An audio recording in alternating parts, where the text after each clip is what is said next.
When a pattern calls for you to work between the stitches, it's pretty much what it sounds like. Instead of working in the top of the stitch, you're going to work in the space between the stitch. So we're going to do double crochet, yarn over, and instead of inserting your hook under the loop, you're going to put it in the space between the two posts.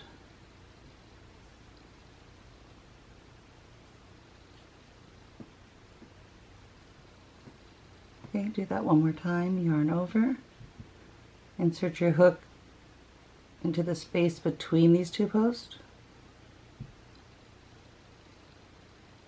yarn over and complete your double crochet. One more time, yarn over, and then you're going to go into the space between the next two double crochets and then complete your double crochet. And that's how you work between the stitches.